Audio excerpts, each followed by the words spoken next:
Hi, I'm Amanda McKay. I'm a professional artist and I'm making these videos for people of all different levels of expertise to help them become the most creative version of themselves.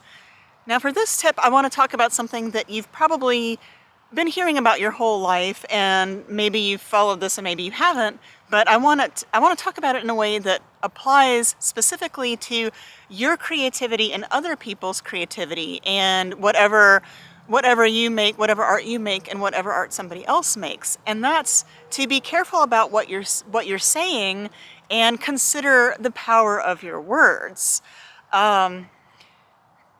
There's some people believe that you can speak something into existence, and I can say that I've probably experienced that, seen people do it, both good things and bad things, and whether it's from putting out certain energy or whether it's a self-fulfilling prophecy, I don't know, but it definitely seems like words do have power and weight.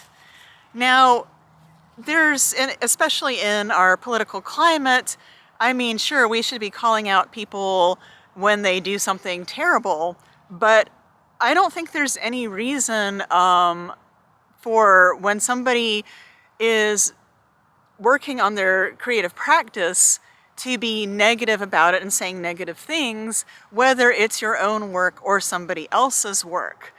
Definitely, you don't want to be discouraging another artist, and you don't want to be discouraging yourself.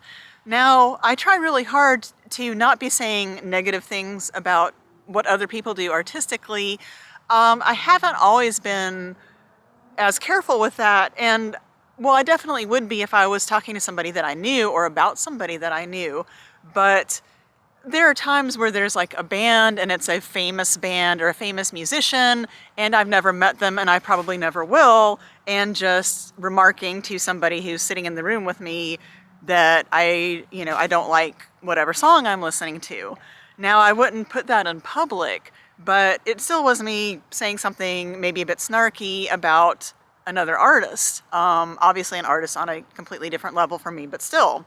So I try not to even do that now, in case there's some level of irony in the universe where if I'm speaking ill of some other artist, then other people will be speaking ill of my art. I don't know. But whether or not you think there's any actual power to words, I want to make sure that you really do consider this carefully. And if somebody asks you for your opinion or advice about their art, if you do see a lot of room for improvement, well, sure, that's fine, but just try to say it in a more constructive manner. I have a friend who's actually a very talented artist, and I think she's in her 50s, and I think she just recently started getting back into art, but she is a writer, and she's actually an award-winning writer, and she also does visual art like paintings, and she makes jewelry, and she's really good at all of them. But at some point a long time ago, somebody who she looked up to as an artist and that was, I guess, was in school to be an artist, told her that essentially what she was doing was not art with a capital A, as I call it. I don't think that was the friend's words, really, or the friend of the friend's words. My friend who's gotten back into art recently, I would say she's an outsider artist because she doesn't have the formal training, but her art is still really good and really powerful.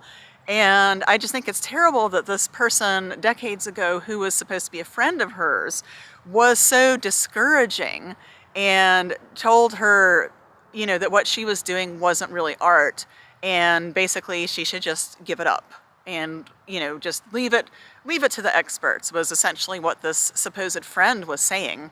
And I just want to make sure that we aren't ever speaking that way of other artists or of our own art. And I mean, you can be realistic and say like, well, yeah, there's room for improvement, but please don't be putting yourself down and saying that you're a terrible artist and that you'll never be any good at it. And certainly don't say that about anybody else. I really do think that within the creative community, we should all be supporting each other and helping each other become more creative and improve. But you're not going to do that by putting somebody down or saying negative things about them. And again, that does include yourself. So please consider the possible power of your words. And like I said, even if you don't believe that you're sending out some kind of energy or speaking something into existence, well, in this example I gave where the alleged friend told this other artist that she wasn't any good at it, that definitely had an effect, and it stopped her from doing stuff that she loved for a couple decades. So please don't be that way. Let's all try to encourage each other and ourselves and speak well of our own art and of other people's art. And I hope you found this to be helpful. Again, my name is Manda McKay, and thank you so much for watching.